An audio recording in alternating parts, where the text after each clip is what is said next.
I'm stand-up paddling again through the wild rice. If I stand up with my whitewater paddle, I can really reach far and really hammer forward and make some steam under this drag. It rained on me last night. It spoiled some of my plans for washing some clothing, and clouds have come in. It's morning, day 9, and I'm a little bit behind schedule now thanks to yesterday's unplanned bushwhacking and portages that were not marked. Onwards. One of the things that's distinguishing this trip, in this section anyway, is how ugly some of the landings are in terms of rocks. It's all slippery out there. Standing in the water, unloading on those slippery boulders and trying to get your pack up is just crazy, at least for a solo guy. There's nobody to hand the packs to. So I've showed this before, but can't emphasize it enough for the solo guys watching, is I take the time, I kind of come in and rest it on a rock. It's a heavy duty Kevlar layup. It's got skid plates on the bow and the stern, so it can take a bit of abuse. And it's a working boat. It's not designed to not get scratches.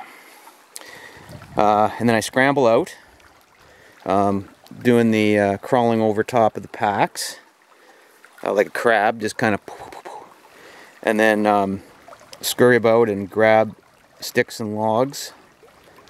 And I always look for poplar logs because they're round and heavy and large diameter, so they tend to stay.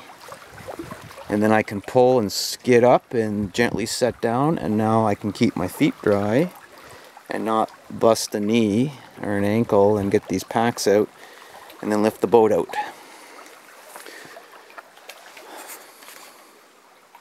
"200-meter portage, according to the map. And the weather is looking bad. First carry over this portage, and this has been a continuing frustration on this particular trip. The landings appear to be in the wrong spot. It's as if they were made when the water was 2 feet, 1 or 2 feet higher, but something doesn't compute here based on the vegetation. So there's a cedar log sawed off there, and a cedar log sawed off there, so this is obviously the way, but look at it. Now I'm gonna have to get my saw and axe and cut some of this stuff so I can slide out in the mud over there where there's no rocks, and even that's dubious. Just a note for trail makers that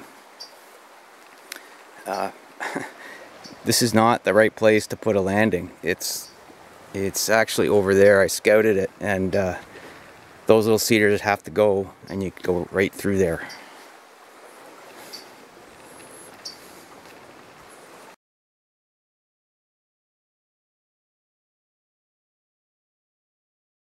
I just busted through, trimmed some branches, and I'm going to slide the canoe around here because I can't carry it with that right angle, and yeah, and dance around with my packs and load it. And I grabbed some brush and made a brush mat there because there's a bunch of mud. Water's got a bit bigger now. Around the corner it's going to open up into a shallow lake according to the map. Hopefully it'll be deep enough where I won't get the drag from the mucky bottom and the wild rice. And it's already started to rain on me. I got my rain gear bottoms on and jacket on and off as the showers hit. I got a wind at my back so far. We'll see on the open lake around the corner. Well, I figured this would happen sooner or later. I had to get in the water and guide my boat down rock garden. I might have more of that to come. I might be able to avoid small portages that way. But I'm going to import water into the boat, and it wets some of the gear. critical gear is dry bagged. It makes everything heavier.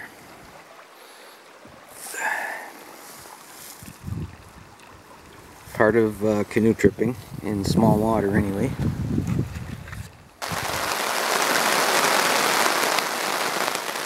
The weather has not been with me. It's rained almost every day.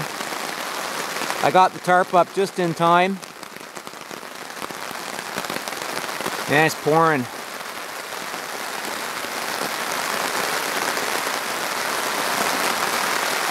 I went a little chintzy on the stove fuel. I've been trying to ration it, but I'm getting low.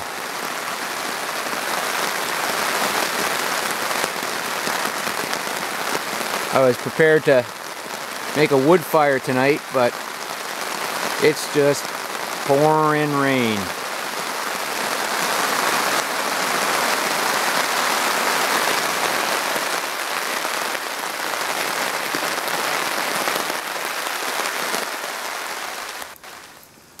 Well, morning of day 10 after the deluge last night of rain. Rain, rain, rain, rain.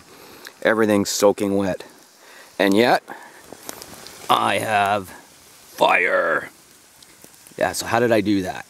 Well, under the tarp last night, when it was raining, I had my rain gear on, dinner cooking with the alcohol stove. I went and found out in the back bush there, a standing dead spruce, you know, wrist thick. And I tested it for soundness, and it, just look at the quality there. Totally dry and no rot. Standing straight up, and that's important. When it stands straight up, it almost doesn't catch any rain at all. And I cut it, and cut it in 2 pieces, and stored it, because the moss, take a look at the moss. Everything is thick, spongy feather moss that's soaking wet. So I didn't stack the wood. I didn't cut and stack the wood under the tarp because it would have soaked up. Even if I built stringers, well, that was just too much work. So what I did was, this is the other half of the tree here. That's my grill cover. And I leaned them up as close as I could under this big pine, but spruce is better, but I just had the pine here.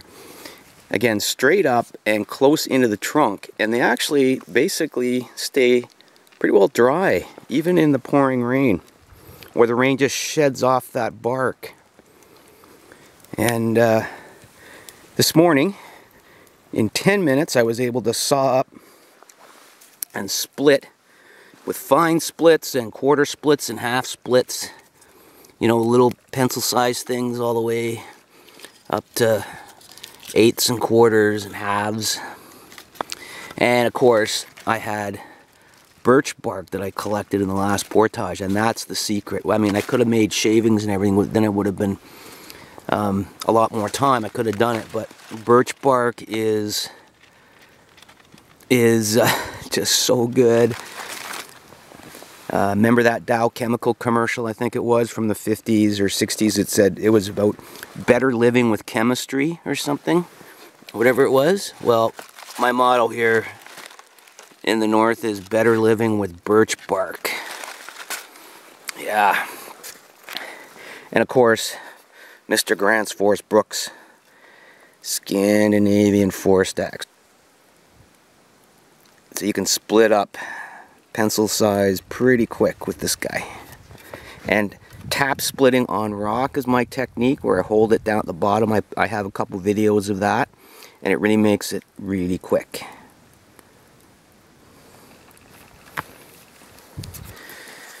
Okay, I was gabbing away and I think my Power Pack pancake is burning there. I better flip it. Had to use rocks here for the part of the tarp. But check out the bush back here. Carpet of feather moss. Look at how soft this stuff is. It'll like swallow your boot. Look at that. And there's holes here you can fall into as well. This is an old forest. Again, even aged from fire. It's black spruce and jack pine, and the canopy is starting to open up as the forest is blowing down.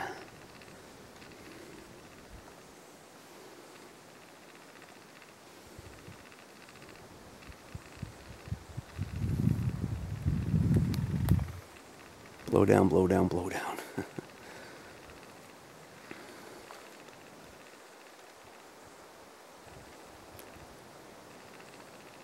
Again, another good forest fire. Nice hot one would clean this up and reset it